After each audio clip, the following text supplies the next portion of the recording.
Em 13 de fevereiro de 1945, às 22h03, as sirenes de ataque aéreo de Dresden iniciaram seu segundo uivo da noite, e o controlador de defesa civil da capital saxônica, Oberregierungsrat Theodor Elgering, registrou o alerta do bunker de comando do Albertinum. O Elba carregava uma névoa congelada que se agarrava ao arenito da Brühlsche Terrasse. O Altmarkt cheirava a cavalos de refugiados e fumaça de madeira dos acampamentos improvisados que haviam sido montados na praça aberta por 3 semanas. Acima da cidade antiga, a silhueta da cúpula da Frauenkirche permanecia apagada contra um céu de inverno claro. A história que o mundo do pós-guerra herdou sobre aquela noite cabe em uma frase: um ataque lamentável, mas militarmente justificado. As camadas de dados que essa frase omite não são obscuras. Estão documentadas, estão arquivadas, têm sido legíveis para qualquer pesquisador com acesso a uma sala de leitura há décadas. A população da cidade havia aumentado em cerca de 200 mil refugiados, além do censo de 1939 de aproximadamente 630 mil civis fugindo do avanço do Exército Vermelho em janeiro de 1945 pela Silésia e Prússia Oriental. A maioria dormia em estações ferroviárias, em ginásios escolares, nas naves das igrejas e ao ar livre. As baterias pesadas de flak de 88 mm que antes cercavam a capital saxônica haviam sido retiradas para a frente oriental em janeiro, com suas tripulações e armas redistribuídas conforme registros do Bundesarchiv. E em 1º de fevereiro de 1945, Dresden havia sido incluída na lista de alvos do Bomber Command britânico distribuída ao Grupo 5. Ordem operacional do RF Bomber Command, 13 de fevereiro de 1945. 796 Lancasters dos grupos 5 e 1, 3, 6 e 8 foram enviados. Primeira onda às 22h13, 244 aeronaves, indicadores de alvo lançados sobre o Ostrage-Hege. Segunda onda às 1h23, de 14 de fevereiro, 529 Lancasters programados para atingir equipes de combate a incêndio já no terreno. No dia seguinte, 311 B-17 da USAAF, da 1ª Divisão Aérea, cruzaram a cidade às 12h17. O Marechal do Ar, Sir Arthur Harris, aprovou a linguagem da diretriz. A minuta de Churchill, de 28 de março de 1945, desapareceria mais tarde das histórias públicas por décadas. O Master Bomber, capitão de grupo Maurice Smith, ordenaria pelo rádio a mudança do ponto de mira da segunda onda, e um jovem de 17 anos chamado Götz Bergander, abrigado na borda oeste da cidade, sobreviveria a um ataque cujo número de vítimas passaria os 40 anos seguintes tentando corrigir, contra um número que o próprio regime havia inflado e que o mundo do pós-guerra se contentou em manter. Dresden, a cidade que a guerra ainda não havia tocado. No inverno de 1945, Dresden era a maior cidade do Reich alemão que ainda não havia sido bombardeada. O Ruhr havia sido devastado por 3 anos. Hamburgo havia sido incinerada em julho de 1943 na Operação Gomorra. Berlim havia sido atingida mais de 300 vezes. Colônia, Essen, Mannheim, Kassel, Magdeburgo, todas estavam em ruína industrial no início de 1945, mas Dresden, a capital saxônica em 51,05 graus norte e 13,74 leste, estava fora do arco rotineiro das operações de bombardeiros pesados britânicos. Não havia sido uma prioridade, não havia sido considerada digna do combustível. O desvio de esforço da campanha do Ruhr não era justificável em nenhuma análise operacional vigente. Isso mudou no final de janeiro. O gatilho foi estratégico, não moral. Yalta se aproximava. Os aliados ocidentais estavam sob pressão política para demonstrar de forma material e visível que seu poder aéreo estava auxiliando o avanço de inverno do Exército Vermelho no leste da Alemanha. A delegação de ligação soviética solicitou a interdição aérea aliada das comunicações ferroviárias e rodoviárias atrás da frente oriental, no corredor pelo qual a Wehrmacht tentava reforçar sua frente em colapso. As cidades do leste alemão estavam situadas nesses corredores. Em 26 de janeiro de 1945, o Marechal do Ar Sir Charles Portal aprovou a diretriz que seria distribuída sob o nome operacional Thunderclap. Os alvos eram cidades do leste alemão ao longo dos corredores de refugiados e ferroviários: Berlim, Leipzig, Chemnitz, Dresden. A linguagem da diretriz sobrevive nos arquivos nacionais do Reino Unido, nas séries AIR-14 e AIR-20 em Kew. Está acessível há décadas. A diretriz não está oculta, está arquivada. O dossiê de alvos do Ministério do Ar britânico de dezembro de 1944 já havia catalogado o inventário industrial de Dresden. As fábricas ópticas Zeiss e Kohn em Striesen, produzindo instrumentos de precisão para a Wehrmacht. A usina elétrica Sachsenwerk em Niedersedlitz, o pátio ferroviário de Friedrichstad em 51,06 norte. 13,71 leste, 3 quilômetros a oeste da Altstadt. No papel, Dresden era um nó legítimo na economia de guerra do Reich. Na realidade material, era outra coisa. Em 13 de fevereiro, a cidade abrigava mais de 800 mil pessoas. A maioria não eram trabalhadores de guerra. Eram refugiados do leste, em acampamentos no Altmarkt e no Grossergarten, abrigados em porões e estações ferroviárias, esperando por trens que não chegariam. A cobertura de caças noturnos, que antes defendia o espaço aéreo saxão, havia sido deslocada para o norte e leste em janeiro de 1945, à medida que a Luftflotte Reich era redistribuída. A série RL2 do Bundesarchiv Militärarchiv registra essa redistribuição em detalhes operacionais. O flak restante era leve, disperso e com pouco pessoal. Na segunda semana de fevereiro, a cidade era materialmente um terminal de refugiados indefeso. Nada disso era desconhecido para os planejadores. A inteligência havia sido compilada. Os resumos operacionais haviam sido lidos. Os mapas de alvo haviam sido impressos em High Wycombe e distribuídos aos quartéis generais dos grupos. O alvo havia sido escolhido. A diretriz havia sido assinada. As tripulações em Coningsby e Waddington haviam sido instruídas às 14 horas na tarde do dia 13. Fora das salas de briefing, no crepúsculo de Lincolnshire, os motores da primeira onda estavam sendo aquecidos contra o frio. O combustível havia sido carregado. Os compartimentos de bombas haviam sido fechados. A ordem havia passado por todas as mesas que precisava passar. Não havia mais nada agora entre a diretriz no papel e a cidade sob a cobertura de nuvens. Operação Thunderclap, a ordem que esvaziou os aeródromos de Lincolnshire. Em 13 de fevereiro de 1945, às 17h30, os motores de 244 Lancasters começaram sua aceleração em aeródromos por Lincolnshire e Yorkshire, Coningsby, Waddington, Skellingthorpe, Scampton, Bardney, Woodhall Spa. A primeira onda pertencia ao Grupo 5, a força de marcação de baixa altitude de elite comandada pelo vice-marechal do Ar Sir Ralph Cochrane, o mesmo grupo que realizou os ataques às barragens do Ruhr em maio de 1943. As cargas das aeronaves estão registradas no livro de registros operacionais do Grupo 5. Cada Lancaster carregava uma bomba de alto explosivo HC de 4.000 libras, a chamada Cookie, combinada com agrupamentos de recipientes incendiários de 4 e 30 libras. A proporção em toda a força era aproximadamente de 1 para 2 por tonelagem autoexplosivo para incendiário. O autoexplosivo abria os telhados e estilhaçava as janelas. Os incendiários faziam o resto.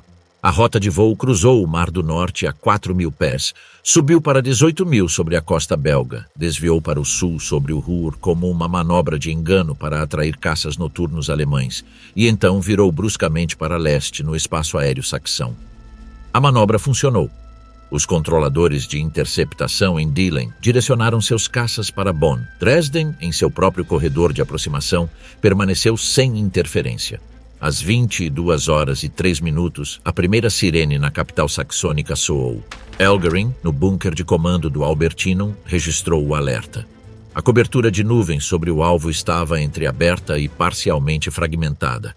A Pathfinder Force, trabalhando à frente do fluxo principal, Tinha uma visão clara da cidade. Às 22h13, os indicadores de alvo foram lançados sobre o estádio esportivo Ostragerhege, na curva noroeste do Elba. Sinalizadores vermelhos de TI. O ponto de mira não era o pátio ferroviário de Friedrichstadt, 3 quilômetros a oeste. Era a cidade antiga. O Master Bomber, capitão de grupo Maurice Smith, do 83 Squadron, transmitiu as instruções de aproximação pelo canal de marcação. As bombas da primeira onda começaram a cair às 22h14. Por 24 minutos a cidade foi atacada. Então, silêncio. As aeronaves viraram para o retorno. As equipes de combate a incêndio de Dresden, reforçadas por unidades de Berlim e Praga que já corriam para o sul pela Autobahn, começaram a se mover em direção a Altstadt em chamas. O relatório pós-ação da Defesa Civil, preservado no Bundesarchiv, registra a suposição que Elgering e sua equipe fizeram nessas horas. O ataque havia terminado. Equipes foram enviadas às ruas. Bombas de água foram posicionadas ao longo da margem do Elba. Postos de atendimento às vítimas foram abertos na Hauptbahnhof e no Hospital Johannstadt. Sobreviventes saíram dos porões para ajudar nos trabalhos de resgate. Crianças foram retiradas de escadarias desabadas. A própria Hauptbahnhof, onde milhares de refugiados dos transportes do leste estavam abrigados nas plataformas e no saguão subterrâneo, tornou-se uma das maiores concentrações únicas de vítimas na cidade. 3h10 após a partida da primeira onda, às 1h23 de 14 de fevereiro, a segunda onda chegou. 529 Lancasters dos grupos 1, 3, 6 e 8. O intervalo deliberado entre as duas ondas havia sido incluído na ordem operacional. O relatório de ataque noturno, número 836 do RAF Bomber Command, registra o horário sem comentário. As equipes de incêndio estavam nas ruas. As bombas estavam funcionando. Os postos de atendimento estavam cheios. A marcação dos Pathfinders para a segunda onda deslocou-se para leste do ponto de mira original, para distritos onde os incêndios da primeira onda estavam criando uma corrente térmica visível em altitude a 40 milhas de distância. O Master Bomber instruiu o fluxo principal a bombardear as bordas do incêndio existente. Às 2h, a cidade antiga havia ultrapassado o limiar de uma série de incêndios para uma única tempestade de fogo. A temperatura ao nível da rua na Altstadt seria, na reconstrução pós-guerra pelo Escritório de Defesa Civil de Dresden, estimada em mais de 1000 graus Celsius na zona central. A velocidade do vento na periferia da tempestade de fogo excedeu o limiar para uma coluna de convecção autossustentável. Árvores no Grossergarten foram arrancadas do solo pelo ar que convergia para dentro. O asfalto das ruas se liquefez. As colunas de Berlim e Praga ainda estavam em estradas que não alcançariam a tempo. 25.000, o número que o regime inflou e o mundo acreditou. Götz Bergander tinha 17 anos. Ele havia passado a noite do dia 13 no porão da família, na borda oeste da cidade, e passaria os 30 anos seguintes contando. Bergander não era um soldado. Era um estudante cujo pai administrava uma fábrica de levedura e destilados em Friedrichstadt. Ele sobreviveu porque seu bairro estava fora da zona da tempestade de fogo. Ele saiu para as ruas na manhã seguinte. Viu o que havia ali e, décadas depois, como historiador treinado trabalhando a partir do Stadtarchiv Dresden e do Sächsisches Hauptstaatsarchiv, publicaria a primeira revisão descendente baseada em arquivos do número de vítimas. Sua monografia de 1977, Dresden im Luftkrieg, baseou-se em registros civis, relatórios de pessoas desaparecidas arquivados entre 1945 e 1957, registros de cemitérios, livros paroquiais de óbitos e nas operações documentadas do local de processamento do Altmarkt.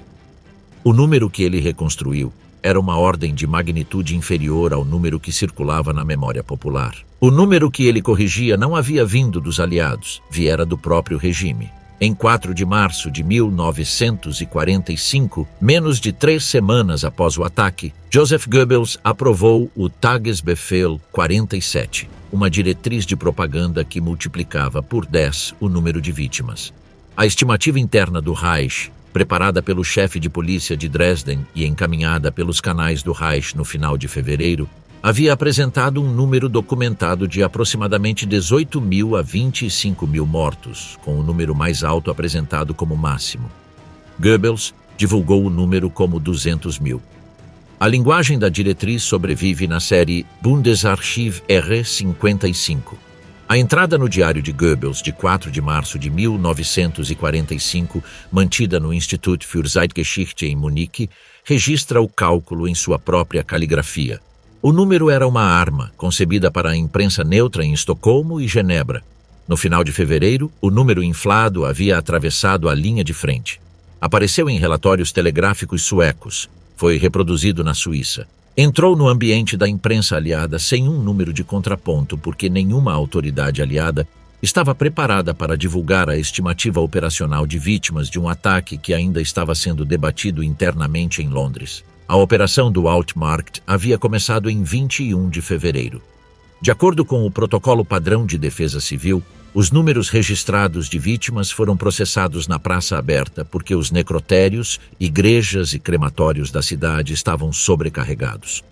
O procedimento foi realizado sob ordens permanentes de prevenção de tifo em grades ferroviárias montadas por pessoal da SS destacado para a operação a partir da administração do campo de Theresienstadt. O Sächsisches Hauptstaatsarchiv guarda a documentação, está arquivada, está assinada. Registra o que o regime chamou de medida sanitária e o que as preparações de julgamento do pós-guerra chamariam de outra coisa. O número nos registros do regime, antes de Goebbels chegar ao número, já era conhecido pela polícia de Dresden. Era aproximadamente 25.000. Esse número era o teto documentado. Permaneceria o teto documentado em todas as revisões arquivísticas sérias realizadas nos 70 anos seguintes. Mas o número gravado na imaginação do pós-guerra não foi o do chefe de polícia. Foi o do propagandista. E aqui está a parte que o consenso do pós-guerra nunca conseguiu explicar. A diretriz que produziu a inflação está acessível no Bundesarchiv desde que os arquivos dos ministérios do Reich foram inventariados pelas autoridades de ocupação aliadas em 1945. O número interno do Reich de 25.000 estava na mesa do chefe de polícia de Dresden antes de Goebbels vê-lo. O tráfego do serviço telegráfico de Estocolmo, que levou o número inflado para a circulação ocidental, foi registrado e arquivado pelo Ministério das Relações Exteriores sueco. Os cabos estão datados. Os correspondentes são nomeados. Nenhuma da documentação foi destruída no bombardeio. Nenhuma foi destruída no inventário do pós-guerra. A substituição do número da propaganda pelo número da polícia não foi um erro administrativo, foi um recurso político, divulgado para um público internacional e absorvido por ele antes que qualquer registro contrário tivesse tempo de entrar em circulação. A consequência dessa substituição ainda não havia sido medida. Levaria 65 anos até que a própria capital saxônica encomendasse o trabalho de medi-la. Como o número atravessou a linha de frente e se tornou um instrumento da Guerra Fria. Em 4 de março de 1945, Joseph Goebbels aprovou o Tagesbefehl, que o sobreviveria por 65 anos. Ele não sobreviveria ao mês de abril. O homem desapareceria. O número não. O mecanismo pelo qual o número inflado entrou na memória ocidental foi documentado pelo historiador Frederick Taylor, cuja reconstrução de 2004 Dresden. Tuesday, February 13, 1945, rastreou o percurso do serviço telegráfico de Berlim via Estocolmo até a imprensa de língua inglesa. A rota de Estocolmo foi o primeiro vetor. Correspondentes neutros registraram o número do regime como o único disponível. As autoridades ocupantes britânicas e americanas, após maio de 1945, não divulgaram um número de contraponto. Não havia incentivo político para isso. O ataque já era controverso dentro do próprio Bomber Command. A minuta de Churchill, de 28 de março de 1945, na qual ele havia questionado se o bombardeio de cidades alemãs com o propósito de terror deveria ser revisto, foi discretamente retirada após Portal se opor à sua linguagem.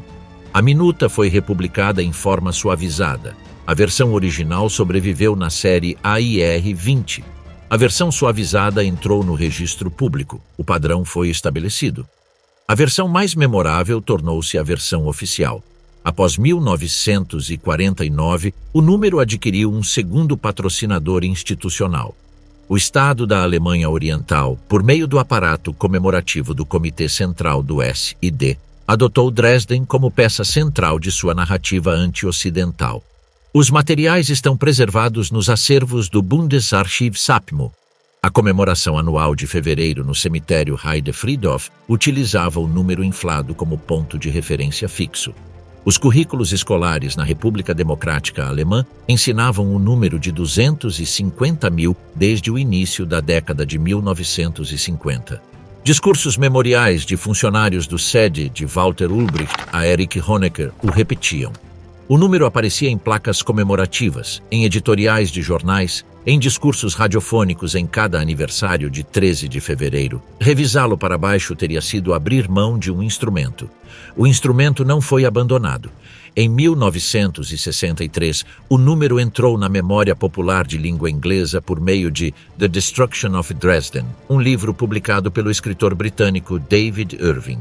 Irving, trabalhando a partir de fontes documentais às quais teve acesso por correspondência com o Sächsisches Staatsarchiv entre 1962 e 1963, reproduziu um número de 135 mil. Ele o atribuiu a um documento apresentado a ele como Tagesbefehl 47, que tinha um zero adicional acrescentado ao número de vítimas em sua forma circulante. Irving, anos depois, reconheceria que o documento não era autêntico.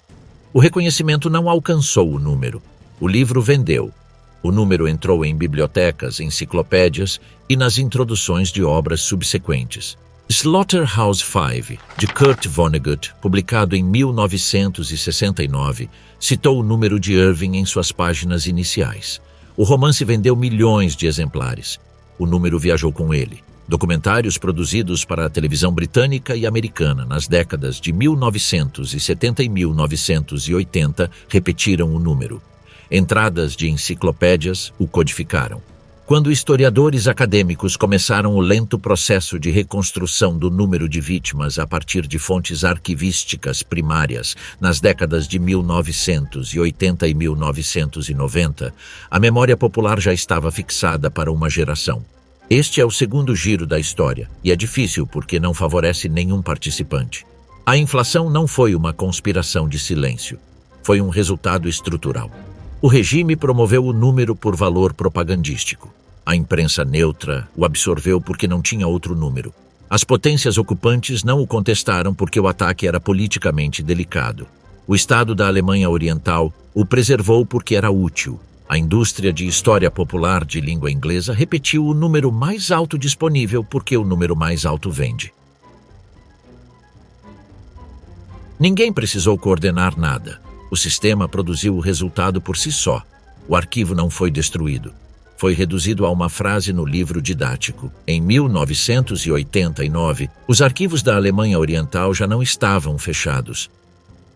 Pesquisadores puderam entrar no Stadtarchiv Dresden e ler os documentos que estavam lá desde 1946. A própria cidade, 15 anos depois, encomendaria a contagem. A Comissão de Historiadores de Dresden e o que significam 18 mil nomes. Na primavera de 2010, a Comissão de Historiadores de Dresden apresentou um relatório que a cidade havia encomendado 6 anos antes e que o mundo precisava há 65. O presidente era Rolf Dieter Müller, então diretor de pesquisa do Gabinete de Pesquisa de História Militar em Potsdam, um dos mais importantes especialistas acadêmicos na guerra aérea sobre a Alemanha. A comissão era composta por 13 historiadores de instituições alemãs, britânicas e americanas. Sua metodologia foi arquivística, minuciosa e sem sensacionalismo. Eles reconciliaram, nome por nome, os registros civis do Standesamt Dresden, os relatórios de pessoas desaparecidas apresentados ao Volksbund Deutsche Kriegsgräberfürsorge entre 1945 e 1957, os registros de cemitérios e do processamento do Altmarkt mantidos no Stadtarchiv, os registros paroquiais de óbitos das dioceses luterana e católica e a documentação de trânsito de refugiados que registrava quem havia entrado na cidade nas semanas anteriores a 13 de fevereiro e quem não havia saído. Examinaram os registros operacionais da Defesa Civil de Dresden, os fragmentos sobreviventes do índice de cartões de vítimas do Standesamt e os levantamentos de reconstrução do pós-guerra realizados pela administração municipal de Dresden a partir de 1946. Entrevistaram testemunhas sobreviventes cujos depoimentos haviam sido preservados na coleção de história oral do Stadtarchiv e cruzaram as declarações registradas com as evidências documentais. O trabalho levou 6 anos. O relatório final, datado de 17 de março de 2010, é mantido sob o título Dresdner Historiker Commission Abschlussbericht. O número defendido foi um intervalo de 18.000 a 25.000 mortos, com 25.000 estabelecido como teto superior rígido. A comissão não conseguiu, mesmo usando os métodos de reconstrução mais generosos, produzir um número superior ao teto que havia aparecido na estimativa interna do chefe de polícia de Dresden no final de fevereiro de 1945. O terceiro giro da história é que a comissão não descobriu nada. Ela reconciliou. Os documentos estavam arquivados no Stadtarchiv desde 1946. O cartório de registro civil havia iniciado seu trabalho semanas após o ataque. Os registros de cemitérios nunca foram destruídos. O registro da operação do Altmarkt foi preservado. O banco de dados do Volksbund, acumulado desde o final da década de 1940, havia cruzado relatórios de pessoas desaparecidas com mortes confirmadas por meio século. A realidade histórica minuciosa não tem sido contestada entre especialistas há mais de uma década.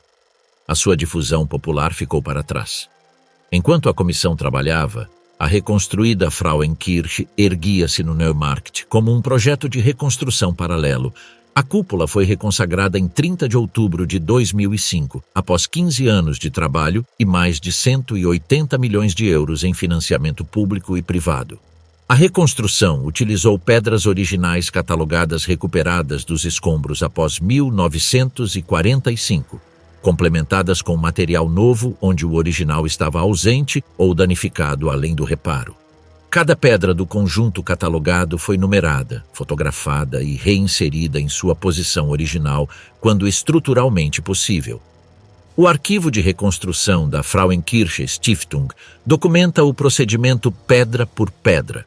Das aproximadamente 3.800 pedras originais recuperadas, cerca de 3.500 foram recolocadas na estrutura em suas posições originais documentadas. A cúpula que hoje se ergue sobre o Neumarkt é, em sua estrutura portante, materialmente a mesma cúpula que foi destruída em fevereiro de 1945. Também é um edifício diferente, porque algumas das pedras são novas. Ambas as afirmações são verdadeiras ao mesmo tempo. Ambas são documentadas. Götz Bergander morreu em 2018, aos 90 anos.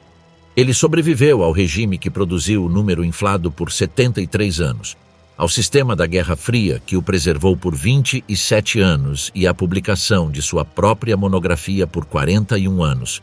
O número que ele havia reconstruído em 1977 era, com pequenos ajustes nas margens, o mesmo número que a comissão defenderia em 2010. Ele estava correto desde o início.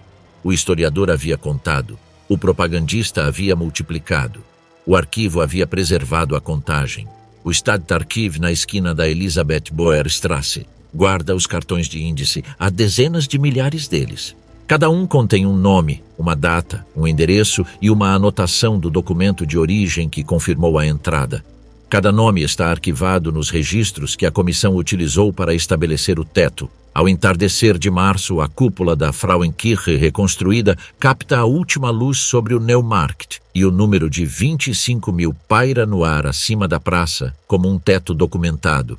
Nem reduzido por desculpas aliadas, nem elevado pela propaganda do regime, nem suavizado pela utilidade política da Guerra Fria, nem inflado pela preferência da história popular pelo número mais alto disponível. O diário de Victor Klemperer, o professor de línguas românicas que sobreviveu à guerra em Dresden sob perseguição do regime, registra sua entrada de 13 de fevereiro e os dias que se seguiram. Ele escreveu em sua mesa, no porão, na estrada para fora da cidade, no caos da manhã de 14 de fevereiro. Os Tagebücher foram preservados por sua viúva Hadwig e publicados integralmente em 1995. Eles estão agora guardados na Sächsische Landesbibliothek. O número de 25.000 no título deste relato não é o 200.000 do propagandista nem o horror incontável do atalho do pós-guerra.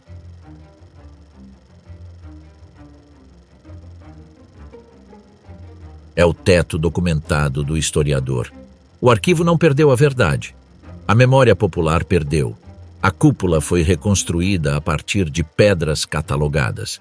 O número pode ser reconstruído a partir de nomes catalogados. Em um armário de aço no Stadtarchiv, um cartão de índice traz um único nome, uma única data, um único endereço na Altstadt. Um cartão entre dezenas de milhares. Um nome que o número inflado havia apagado e que o número documentado restaurou. O cartão está arquivado. O registro está intacto. A noite de 13 de fevereiro de 1945 ainda está lá, hora a hora, na ordem em que Elgering a registrou do bunker do Albertinum às 22h03. Este conteúdo é apenas para fins educacionais e de reflexão histórica. Para citação acadêmica, consulte as fontes arquivísticas primárias referenciadas.